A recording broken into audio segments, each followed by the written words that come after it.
casa, pegando isso aqui, ela está colocando todo o amor que ela tem. Quando a criança pega aquele sentimento que está impregnado nesta boneca, é repassada para ela. E quantas crianças necessitam desse amor, desse olhar, para que a sua infância não se perca? Porque quantos de nós sentimos falta de não termos tido na nossa infância um ovo de Páscoa, uma boneca Frozen, que nem precisa ser nova. Porque a mente infantil, ela sonha, ela cria. Então, quando recebe, ela vivencia o prazer tanto quanto alguma criança que recebe dentro de uma caixa. Que a gente não perca tempo em distribuir amor. Que a gente não perca tempo em fazermos o bem. Que não percamos tempo em estender a mão ao outro. Seja de que forma for. Ainda vamos falhar muitas vezes, sim. Mas a gente não pode perder mais tempo. O amor requer atitude. Porque é muito bom distribuirmos amor. Porque nós também, quando damos, recebemos. Isso é muito certo. Então vamos pedir a nossa irmã Maria para fazer a prece inicial, para passar a palavra para Garibaldi.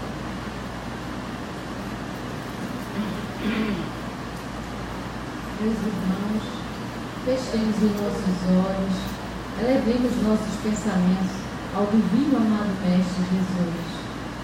Senhor Jesus, te agradecemos por essa oportunidade de estarmos aqui, unidos e reunidos em teu nome. Senhor Jesus, que tu possa nos auxiliar a socorrer cada irmão que bater à nossa porta, cada irmão que necessitar de um abraço, cada irmão que talvez eu não possa enxugar aquelas lágrimas, mas a minha palavra, ou eu escutar, ouvir a dor daquele irmão, sentir que posso fazer alguma coisa de bom para ele.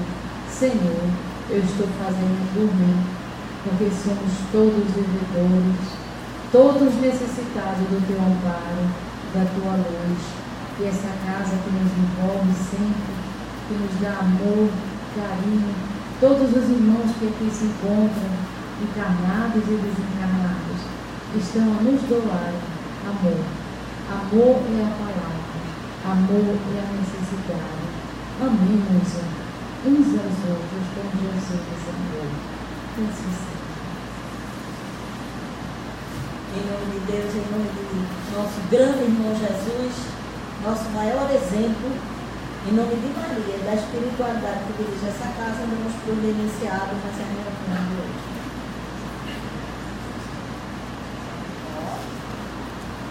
Boa noite a todos, muita paz, muita luz, que a paz de Deus envolva-nos hoje e sempre. Lá em Sacramento, em Minas Gerais, um homem chamado Euripides Bassanufo, dito pela nossa querida irmã aqui nas obras, formado em medicina em grande médium, ele destacou-se no seu tempo, na sua época, inspirado e apresentando-se a ele a presença do Espírito nobre de Maria de Nazaré, havia aconselhado para que ele fundasse um colégio com o nome Allan Kardec. E dizia ela para ele que deixasse aquele colégio com o nome de Allan Kardec, que ela iria proteger aquele colégio com seu manto protetor de amor. Ele dava aula de várias disciplinas, história, geografia, religiões, os princípios espíritas, porque até então, quando ele havia se tornado espírita, foi quando o livro de Leon Denis, chamado Après la Morte, traduzido para o português, depois da morte, através do seu tio chamado Zé Mariano, entregou de presente, para que ele pudesse folhear, começando então a aprofundar-se naquela verdade que iria libertá-lo, que seria o Consolador prometido.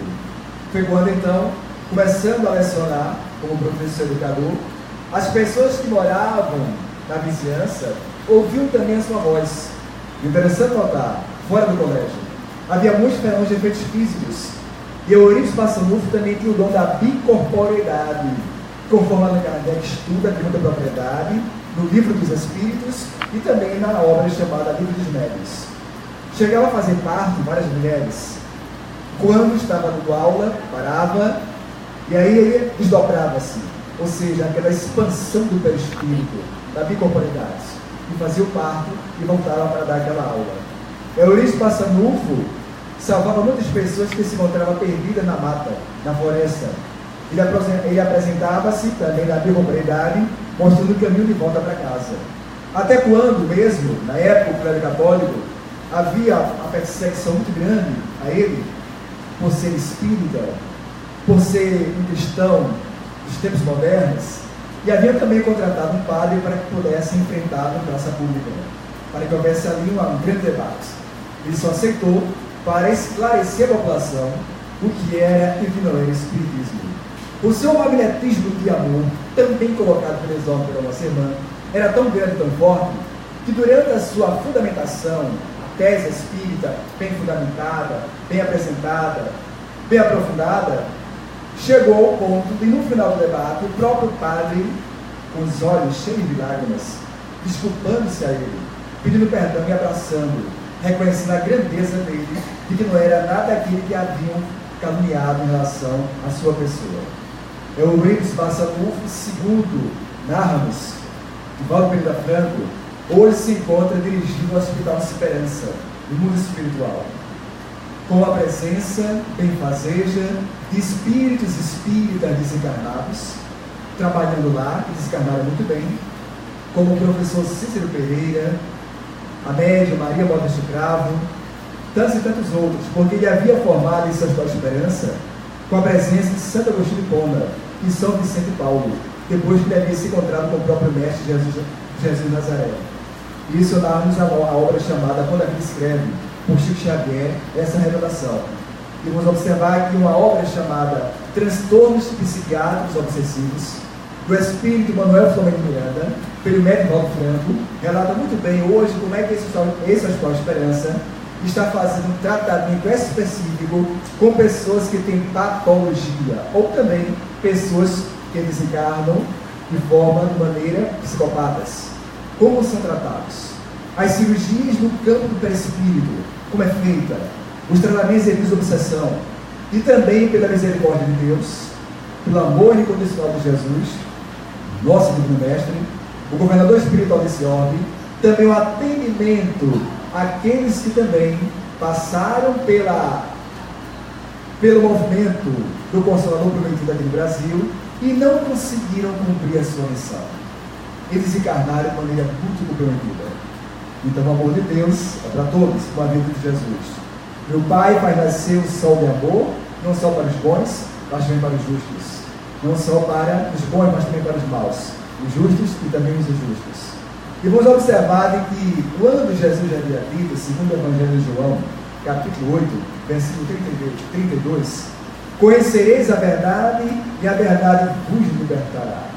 Vamos observar que, atualmente, no século XXI, o panorama da Terra, com tanto avanço científico e tecnológico, vamos observar que recentemente, nos últimos anos, o relatório mundial de Jacques Delors, a educação tesoura a descobrir, chamando a atenção dos 4 pilares da educação, com o notável filósofo e sociólogo, pesquisador francês, Edgar Morin, que através da obra monumental chamada Os 7 Saberes da Educação, faz com que a humanidade pense e reflita a necessidade de trabalharmos o ser humano na esfera não só religiosa, na esfera cultural, na esfera educacional, em todos os segmentos da sociedade. O interessante notar que vamos observar de que quando Allan Kardec, na Revista Espírita de 1868, no primeiro centro espírita da face da Terra, a Sociedade Parisiense de Estudos Espíritas, havia perguntado na sessão mediúnica de onde veio o Espírito de Jesus Cristo. Os Espíritos, através daquelas jovens, médios, adolescentes, respondiam a Allan Kardec, ou melhor, o professor Hipólito Leon Denis Arrivaio, de que Jesus veio de uma comunidade de espíritos crísticos, celestiais e divinos. Informação esta que mais tarde aqui no Brasil, o Chico Xavier, através da obra chamada Caminho da Luz, Emmanuel por Chico Xavier, iria também confirmar, ratificar essa informação, essa revelação que havia recebido na sessão mediúnica ao professor Hilário. Vamos observar de que temos o planeta com a idade de aproximadamente 4,6 bilhões de anos. E Jesus já era espírito crístico convocado, construtor e governa esse planeta e dirige esse planeta até hoje.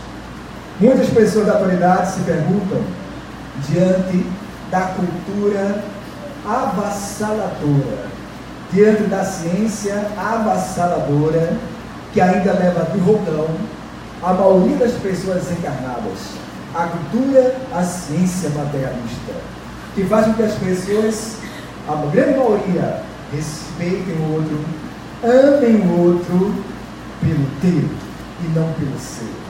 Não que o ter não seja necessário, como é o progresso material da Terra, muito bem dirigido àqueles que têm a moral, o espiritual bem construído. Mas vamos observar de que esta cultura do ter é que está também, sem a cultura do ser, sem os valores morais, sem os valores cristãos, é que deixa a sociedade do jeito que se encontra atualmente, doente na violência, doente, na grande parte, com falta de esperança de muitos, doente, com ausência de valores morais, doente, matando a esperança, a expectativa daqueles que acreditam no planeta melhor.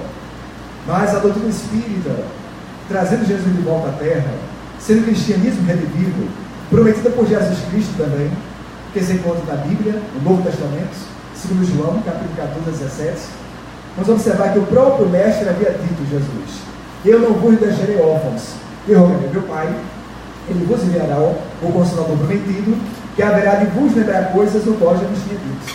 O Espírito não veio na época certa, no século XIX, Jesus convocou o Espírito certo, Allan Kardec, para codificar a doutrina espírita, para reencarnar esse planeta, e vamos observar que o Espiritismo, conforme a obra básica da codificação espírita, o Livro dos Espíritos, na questão 796, os Espíritos disseram a Allan Kardec que a educação terá ainda nesse planeta uma grande missão, que só através da educação haverá a grande reforma das instituições sociais, políticas e religiosas do planeta Terra. Emmanuel por Chico Xavier, na obra chamada A Verdade Responde, nos afirma de que o Consolador prometido, Jesus de volta através do Espiritismo, é que vai preencher a ciência vazia, é que vai responder à filosofia em seio de luz, é que vai dar a estabilidade moral à área política, à área jurídica, das ciências humanas também e exata da Terra. Mas só através do amor é que vai ter a grande função extraordinária de revolucionar esse planeta do aspecto espiritual e moral, construindo homens e mulheres de bem. Vamos observar então que o Espiritismo, apresentado por Allan Kardec no século XIX, que chamou a atenção de homem notável da ciência. Jesus, vamos observar, que a sua grande paixão somos todos nós, a humanidade inteira. Jesus, que cada vez passa o tempo, mais o tempo, os anos, é mais estudado, é mais pesquisado. Todas as grandes fontes históricas de Jesus, relatadas por Flávio José, Ernest Renan, John Dominic Crossan, John Mayer, como também a Universidade de Dallas, Harold Renner, vamos observar que todas essas grandes fontes históricas acadêmicas e não acadêmicas vêm confirmando a existência desse espírito construído que passou entre nós, nos deixando um grande legado, mas que também não pode ser tudo, e prometeu o Consolador prometido, o Espiritismo. O Espiritismo que nos faz ver os 4 evangelistas, os 4 evangelhos que escreveram sobre ele, já que não deixou nada por escrito, nos faz entender sem nenhum ponto ininteligível, e sim para que a gente entenda tudo de maneira inteligível, as parábolas, os seus ensinamentos, não pela letra que mata, mas sim pelo Espírito que vivifica. Porque Allan Kardec, na questão de número 23, ele havia perguntado: o que é o Espírito? Princípio inteligente do universo. A número 72, que são os Espíritos? Seres extracorpóreos que povoam o universo além do vosso. Na obra chamada A Gênese, vamos observar características da revelação espírita. No parágrafo 41, havia dito Allan Kardec: que o Espiritismo ele veio enaltecer o Evangelho de Jesus Cristo. Não veio destruir, veio enaltecer, aprofundar, confirmar, através das novas leis. Leis que até então não eram estudadas pelas ciências, principalmente convencionais. Porque até o Espiritismo acreditava-se na encarnação. Sempre uma comunicação com o mundo espiritual, além do túmulo.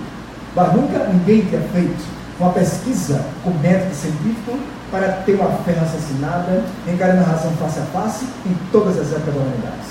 Vamos perceber então de que a doutrina espírita veio na época certa, em que só temos ainda 160 anos, que nesse ano, no próximo mês, completar-se-á 160 anos de espiritismo na face da Terra. No próximo dia 18 de abril. Que foi quando o professor Rivaio, Allan Kardec, quando apresentou a obra monumental, o Livro dos Espíritos, convocou, chamou a atenção da humanidade inteira para se fazer uma releitura, respeitar e amar tudo que foi feito até agora. Porque quando Jesus esteve conosco, ele não destruiu a lei de Moisés, ele acrescentou o que estava faltando. E quando o Espiritismo chegou à Terra, também acrescentou e confirmou a promessa de Jesus ao mundo. Jesus, na visão espírita, temos a visão macro, a certeza e a grandeza desse espírito escola, esse espírito crístico que governa todo esse planeta. Muitas pessoas materialistas me perguntam, mas e aí, do jeito que o mundo está, onde é que está Jesus? Deus existe? Existe a relação, realmente a presença do mundo espiritual? E vamos observar, o que não falta hoje são evidências científicas comprovando essas realidades, comprovando os postulados básicos do espiritismo.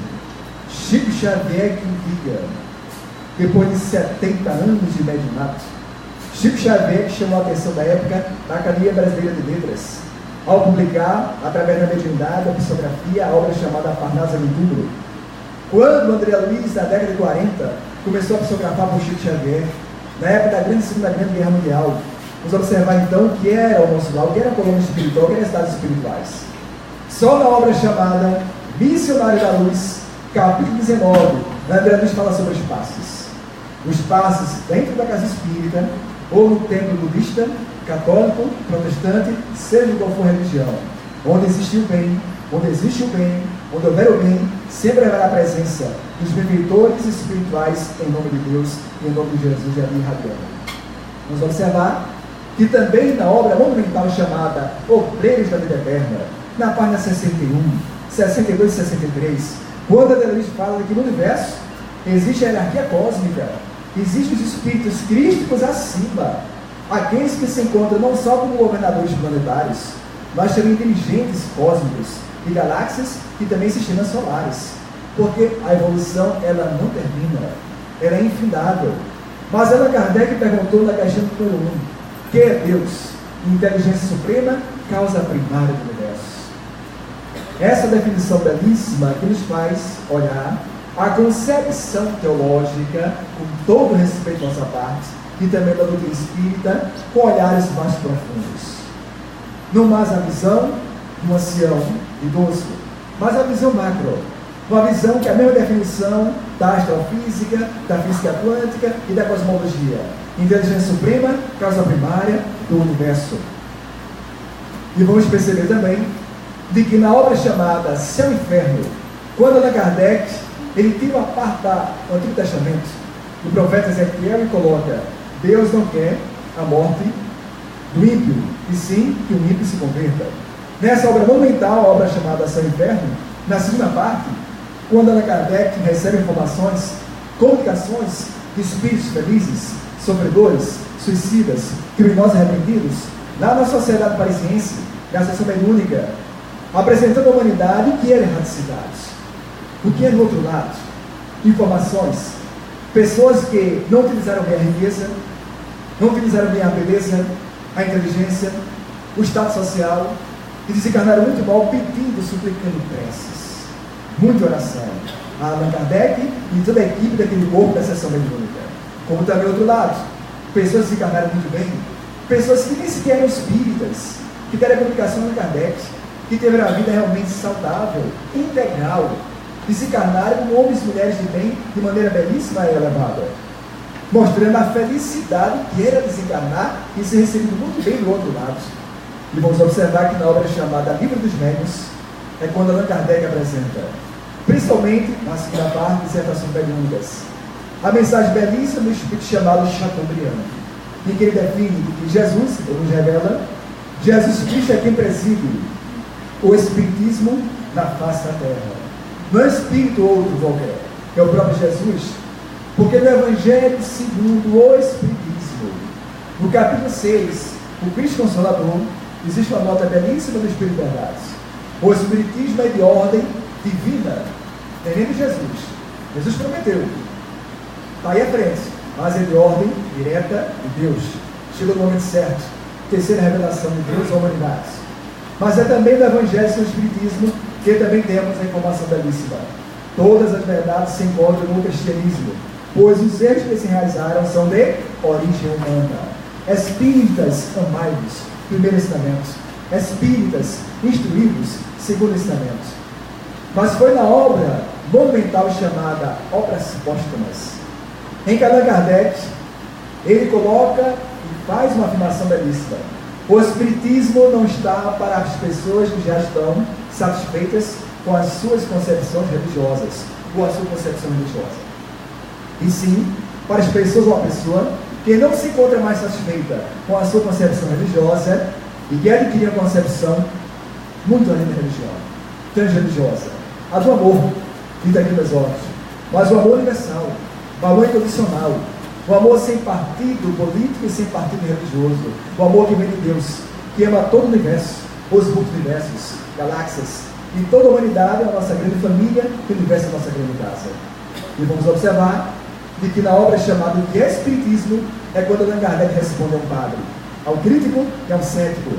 E tem uma frase belíssima e portentosa do professor Rivaio, dizendo da seguinte maneira: o Espiritismo é a doutrina filosófica, de fundamentação científica e consequência ético-moral. Esta consequência ético-moral é que nos leva ao cristianismo primitivo, de há 2018 anos atrás. Estão lembrados os romances históricos de Emmanuel por Chico Xavier? Há 2000 anos, 50 anos depois, Paulo Estevão, Ave Cristo, quando Maria de Nazaré aconselhava os cristãos a entrarem na arena, sabiam que iam ser despedaçados, estraçalhados pela patada do tigre ou do leão. Mesmo assim, entravam com aquela fé inquebrantável, incomodando os poderosos do seu tempo. Foi na obra Boa Nova, do Humberto Campos por Chico Xavier, em que nos revela de que quando aquela mulher, que na sua época não havia nenhuma emancipação feminina, como esse mês se comemora, o Dia Internacional da Mulher, que comemorou-se, aquela mulher chamada Joana de Cusa, que não era mais amada, nem respeitada pelo seu marido, de poder e estado social do seu tempo, e conheceu Jesus Cristo em praça pública, e disse logo a ele: Senhor, mestre, deixa de seguir. Ele recomendou para que ela voltasse para casa e cumprisse com a sua missão com o marido e com seu filho. Foi quando então, depois de ela ter se tornado viúva e vítima da perseguição aos cristãos, foi amarrada no tronco para ser queimada viva. Ao seu lado, o seu filho também amarrado no tronco. O preço em ser cristão. O soldado romano pegava aquela tocha incandescente e dizia para ela, perguntando: mulher, abandona Jesus? Abjura-te, mulher, desse homem chamado Jesus? E ela não abjurava, não abandonava. Mantinha sua fé inquebrantável em um homem de Nazaré. O seu filho não tinha a maturidade da mãe e desespera-se: mãe, ele vai nos queimar. Abjura-te, mãe de Jesus? E ela dizia para ele: cala-te, filho, Jesus nunca haverá nos abandonar. Foi queimada viva, o seu filho também, o outro filho também, no meio das pessoas, daquela multidão. Foi quando depois, mais tarde, nos revela Divaldo Pereira Franco, no YouTube, a Vida Sucessiva de Joana de Ângeles, ele que aquela criança amarrada no tronco iria reencarnar depois no Brasil como Nilson de Souza Pereira, e a outra criança no meio da multidão iria reencarnar no Brasil com o nome de Divaldo Pereira Franco, que através do Consolador prometido, cristianismo revivido, o Espiritismo, o Nilson readquiriu a sua fé, que havia perdido em milênios atrás. E o nosso passado? E as nossas reencarnações?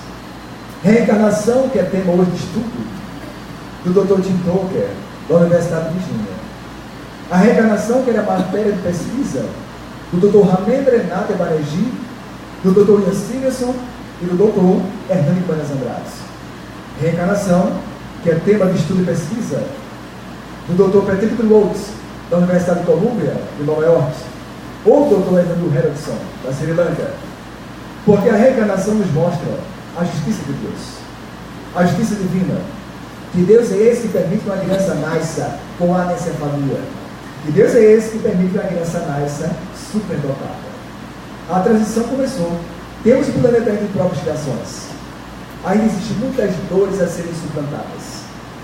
Allan Kardec, de maneira belíssima, perguntou na questão número 932, deu o livro dos Espíritos: por que os maus são tão ousados? Responderam os Espíritos a Allan Kardec: porque os bons são tímidos. É na omissão dos bons que os maus se prosperam. Mas quando os bons quiserem, não haverá mais espaço para os maus da terra. Quem são os bons? São os espíritas e os não espíritas. São as pessoas de bem do mundo inteiro, que é a maioria. Somos a maioria. Não foi à toa que Mahatma Gandhi dizia: eu amo a Jesus Cristo, mas eu tenho muito medo dos cristãos, que matam em nome de Jesus, que são os fundamentalistas ao longo da história humana. Jesus Cristo não veio só para os cristãos, dizia Gandhi, veio para o mundo inteiro.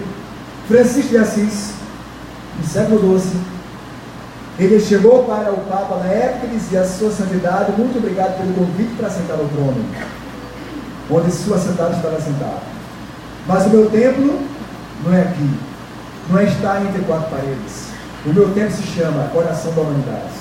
Desde que se espaços do Evangelho, nosso Senhor Jesus Cristo.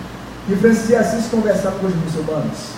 Dava exemplo de que ser cristão é ser cidadão do universo, é não ter preconceito a nada, respeitar, amar o diferente, ou as diferenças. A tolerância com a diferença, como havia dito Jesus, e ele, o próprio Mestre Jesus, havia vivenciado isso. Quando apresentaram aquela mulher adúltera: quem não tiver pecado, atira a primeira pedra. Mulher, ninguém te condenou? Pois eu também não te condeno. Voltas e não vamos a pecar. Será que só foi para Maria Madalena? Será que só foi para aquela mulher adúltera? Ou será que também foi, com certeza é, para todos nós? Educação espiritual, educação integral, educação moral e espiritual. Não é à toa que os grandes pesquisadores da inteligência humana, recentemente, um livro chamado Cérebro Triuno, um livro que reúne as pesquisas do Dr. Décio Ângelo Júnior, Dr. Ivênia Prada e o Dr. Sérgio Felipe Oliveira, apresentado no semestre do ano passado, e o Sérgio Lopes, que nos apresenta as pesquisas da neurociência, o cérebro reptiliano, o cérebro mamífero e o neocórtex. E isso começou nos anos 50, quando o Dr. Paul MacLean, que na obra chamada Triunfo Pessoal, Joana de Ângeles, por Paulo Franco, já na década de 90, já havia apresentado e fazendo a ponte com a doutrina espírita. Mas é importante notar que nessa obra, esses médicos notáveis, psiquiatras, de Moreira de movimento espírita, eles apresentam a tese de Calderaro, um livro chamado Mundo Maior, que foi um dos mentores de André Luiz, hoje é reconhecida pela neurociência de ponta. Porque também o Dr. Júlio Pérez e o Dr. Andrew Newbeck, da Universidade da Pensilvânia, através da ressonância magnética, emissão de pósitrons e tomografia computadorizada, vem apresentando de maneira em contexto, através de neuroimagem, uma pessoa quando se encontra em transe mediúnico. Vamos observar então como a ciência avança, como a medicina avança, porque não só a neurociência, mas também alguns físicos quânticos, o doutor Hamid Bossuani, a doutora Dana Zohar, o doutor Frijan Capra, mas era um livro monumental chamado Um Médico Quântico, que o doutor Hamid Bossuani, PhD em Física Quântica da Universidade de Oregon, apresenta a necessidade da medicina atual, do médico atual, tem uma visão holística do ser humano, de espírito, de perispírito, de corpo físico. Paulo de Tarso, da Bíblia, falava do corpo espiritual. Perispírito é uma palavra criada por Allan Kardec, muito bem estudada por André Luiz Chico Xavier. E vamos perceber de que não só a neurociência, mas também a EQI na experiência quase-morte, com o Dr. Sambarno na Inglaterra e também o Dr. Gary Schwartz, da Universidade do Arizona, que através da experiência quase-morte também chega à constatação de que existe também uma realidade além de tudo. 9 dimensões, por alguns físicos quânticos, Essa realidade do mundo espiritual sempre existiu. As pesquisas da ciência espírita, quando Allan Kardec desvendou isso, porque o espiritismo ele matou a morte. Vamos observar que Jesus, quando esteve conosco, e depois que ele foi crucificado, apresentou-se no terceiro dia a Maria Madalena, mostrou ali que a vida continua. O seu perispírito ali ao lado do seu espírito. E depois apresentou-se na estrada de Emaús. E depois materializou-se 40 dias e 40 noites com os apóstolos. Olhou para Tomé e disse: eis aqui minha chave, Tomé, mas bem-aventurado Tomé, aqueles não precisam ver para acreditar em mim. Agora, ide e pregai a boa nova. Ninguém mais segurou aqueles homens, porque aqueles homens não tinham tanta fé como Jesus, quando estava caminhando sobre as águas, e Pedro caminhando nas águas caiu e Jesus o levantou. Mas depois daquele dia, aqueles homens começaram a curar endemoniados, paralíticos, leprosos, tudo em nome do Mestre. De onde vinha tanto poder? Para falar em idiomas diferentes? No dia de Pentecostes, para 2.000 pessoas, se encontra lá em Atos dos Apóstolos. Esses fenômenos mediúnicos não se encontra só na Bíblia, como também nos livros sagrados da humanidade. Maomé era médium. Vamos observar então que a mediunidade é uma lei da natureza, pesquisada hoje com a tese de doutorado do Dr. Alexandre Moreira de Almeida, da Universidade Federal de Juiz de Fora. No livro Muito Além dos Neurônios, Dr. Nubo Facuri, que apresenta essas realidades, porque a psicologia transpessoal, com o Dr. Stanley Lavigroff, a sua esposa Cristina Groff, depois de 40 a 60 anos de pesquisa, na obra monumental chamada Quando o Impossível Acontece, apresenta-nos e à sociedade terrestre as pesquisas pelo viés da ciência, confirmando a mediunidade, as obsessões, a reencarnação e o estudo em geral da paranormologia humana. A doutrina espírita, Allan Kardec de segunda propriedade, é a ciência que estuda a origem, a natureza, o destino, a relação do mundo espiritual conosco. Jesus, quando curava as pessoas, pegava a lâmpada, esfregava os olhos do céu e voltava a enxergar. Jesus conseguia manipular, segundo Allan Kardec na obra Gênesis, o fluido cósmico universal, juntamente com o fluido da natureza. Jesus que via através do perispírito o mapa reencarnatório de cada pessoa, se seria realmente curada parcialmente ou totalmente. Jesus que no Monte Tabor apresentou a grandeza do seu perispírito, a sua transfiguração. Foi nessa passagem da Bíblia do Novo Testamento, no Monte Tabor, que realmente mostrou com a presença materializada de Moisés de um lado e do outro, a sua luz do seu perispírito. Porque quando ele apresentou-se a Paulo de Tarso, ele teve que diminuir também a sua luz, para que Paulo de Tarso voltasse a enxergar como realmente voltou, depois foi curado através do passe por Ananias na cidade vizinha. Vamos observar então que Jesus não era ator que dizia: eu sou a luz do mundo, eu sou o bom pastor, eu sou o pão da vida, eu sou o caminho da verdade e da vida, ninguém vai ao Pai senão por mim. Seguindo os passos de Jesus, o homem chamado Chico Xavier, ele elevou, enalteceu e cumpriu seu medianato, apresentando Jesus através da sua mediunidade. Primeiramente, através da sua moral, a sua conduta dentro e fora da casa espírita, espírito missionário. Seguindo os passos de Jesus Cristo, o homem chamado Mahatma Gandhi, vindo ao sermão das bem-aventuranças, preocupou-se com a paz do mundo, a tolerância com a diferença, principalmente as pessoas que têm qualquer ideologia, seja política ou religiosa, que não respeita aquele que pensa diferente dele. E ensinou o mundo que é possível sim o ahimsa, o poder da não violência, ou seja, a força da paz e não a paz pela força. Seguindo os passos de Jesus Cristo, vamos observar, um pedagogo francês conseguiu codificar uma doutrina inteira prometida pelo Mestre Jesus. Reuniu ao seu lado, apesar de ter precisado mais de 1000 médiuns da Europa e várias partes do mundo, mas quem estava mais próximo ali eram médios, jovens e adolescentes, que recebiam ali a resposta dos espíritos superiores. E não foi à toa que na questão 625 ele havia perguntado: qual o ser mais perfeito que Deus ofereceu de guia e motor? Resposta a menor deu o livro dos Espíritos: Jesus. Com toda a grandeza dos missionários que passaram pelo orbe terrestre até hoje, mas o modelo máximo de perfeição máximo nesse planeta, Jesus. Não sou eu, Garibaldi, não é nenhum planeta, não é nenhum terráqueo, e sim Jesus. Nosso maior modelo de é. Jesus que através do seu evangelho, que são na verdade palavras de vida eterna. Quanto mais passam os milênios e séculos, mais a ciência vem confirmando de ponta o que ele falou não era por acaso. Não foram palavras vãs que ficavam soltas ao vento. E a doutrina espírita veio enlarguecer e confirmar, de maneira científica e religiosa. Porque o espiritismo, conforme havia dito Leon Denis, na obra chamada Cristianismo e Espiritismo. Leon Denis, que foi o grande orador da cidade de Tours da França. Leon Denis, que através da obra chamada Cristianismo e Espiritismo, nos chama a atenção que a palavra reencarnação já se encontrava na primeira tradução da Bíblia, depois foi tirada. Porque havia um bandido tertuliano, Orígenes, os grandes pais da igreja até então, através de arbitrariedades. Então hoje nós vamos encontrar referência sobre a reencarnação do Antigo ao Novo Testamento. Mas vamos perceber que existe uma história belíssima que aconteceu em São Paulo com Chico Xavier. Foi quando uma senhora, mãe, casada, psicóloga, casada com um grande empresário, eram pais de 4 filhos. E o sonho desse casal seria realmente, dessa mãe, dessa mulher, de dar à luz uma criança, uma filha. Foi quando ela conseguiu, depois do esforço de tratamento, uma criança chamada Elizabeth. Elizabeth, quando completou 5 anos de idade, o pai chegou para ela e disse: minha filha, se algum dia acontecer nessa casa alguma desgraça, se você não conseguir perdoar, pelo menos desculpe. A criança olhou para o seu pai e disse: mas meu pai, não sei qual a diferença. E só prometo ao senhor com uma condição, qual?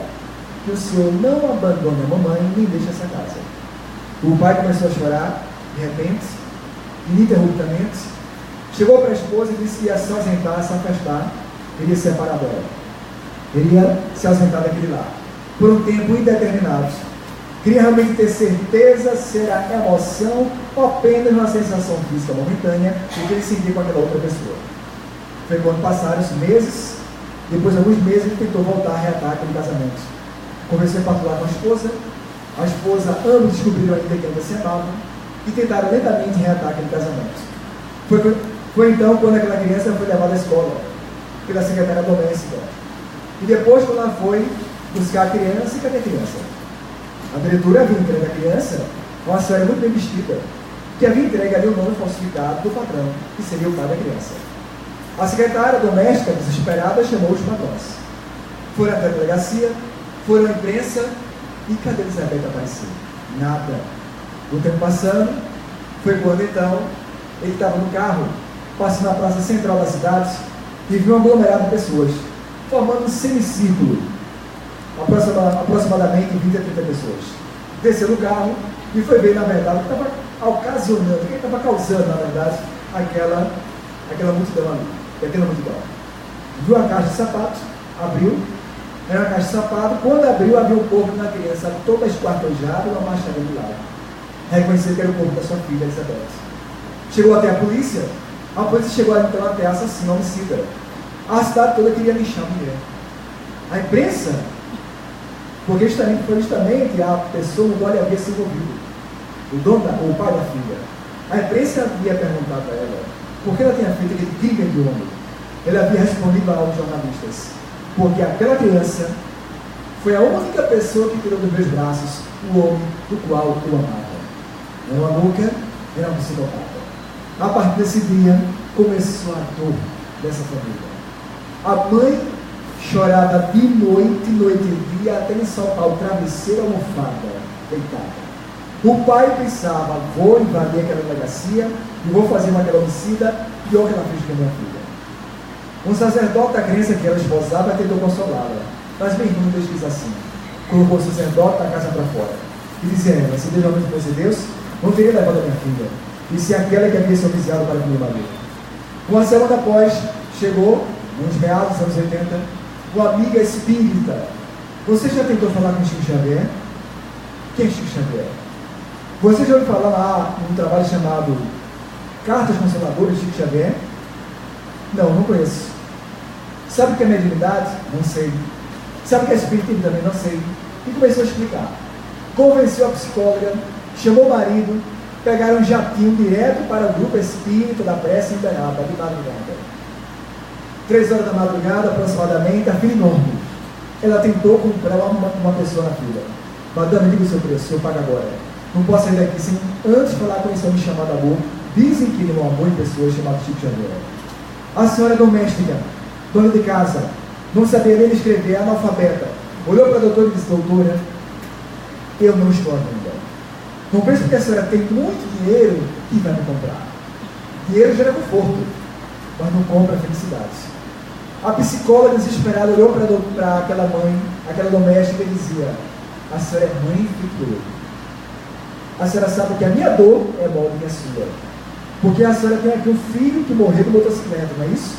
E que vai tentar hoje falar para o Chico Xavier, escrever para o Chico Xavier: a minha filha única foi assassinada, esquartejada. A doméstica, aquela mãe de casa, dona de casa, abraçou a psicóloga e disse: vamos nós duas entrarmos juntas. Vamos entrar juntas.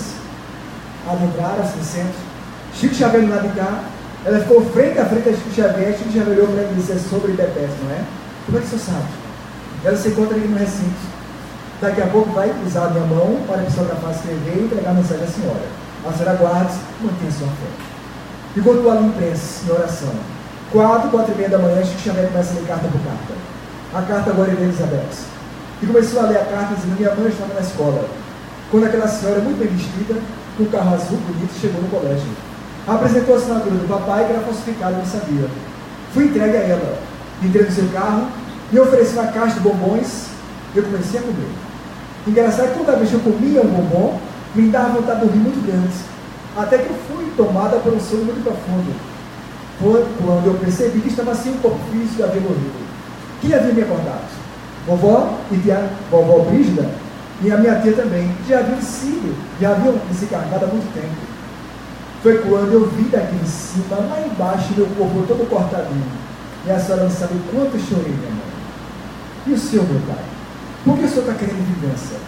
Vovó está me dizendo que através do Evangelho do Cristo, quem revida o mal com o bem, e não com o mesmo mal, para a gente crescer na terra, evoluir ao longo das encarnações. E começou a lhe declinar o nome dos irmãos do homem. A família toda, comovida, havia se tornado espírita, começaram a trabalhar na casa espírita, conheceram um amigo de Chico Xavier chamado Valdo Pereira Franco.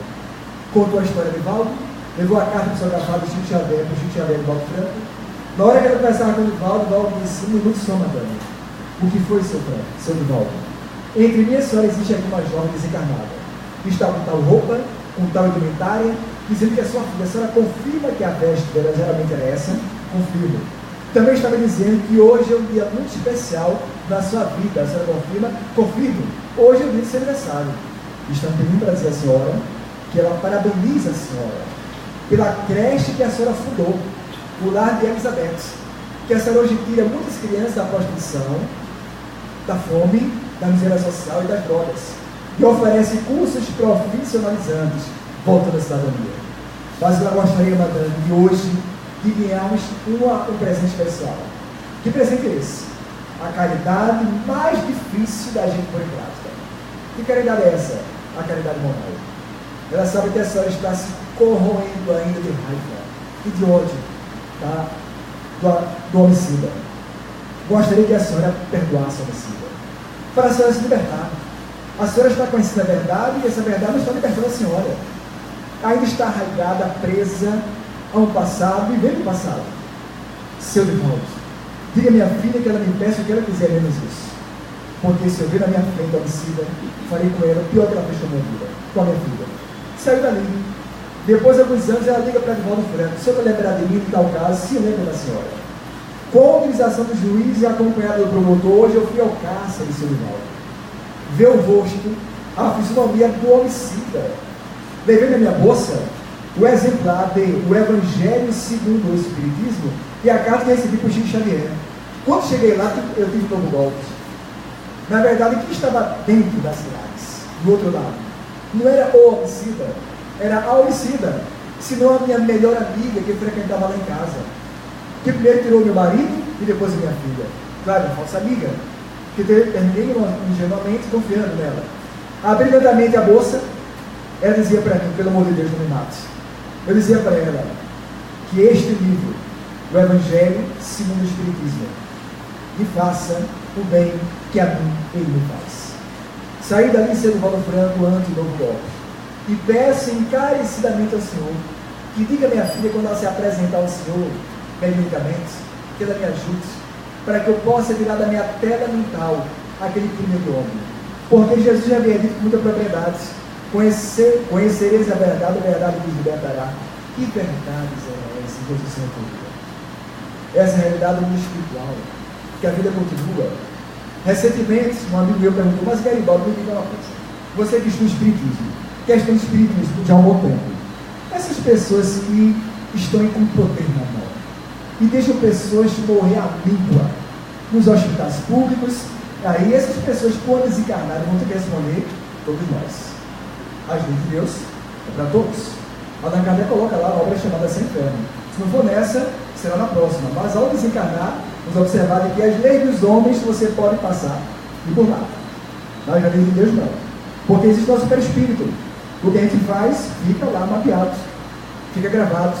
Os nossos méritos e os nossos deméritos. Vamos ter que responder depois, seja com poder, com beleza, inteligência, está, seja o que for. Disse Jesus com muita propriedade: que brilhe a vossa luz. Vós sois deuses. Podeis fazer muito mais do que eu se quiseres. Jesus não foi à toa que ele havia dito isso.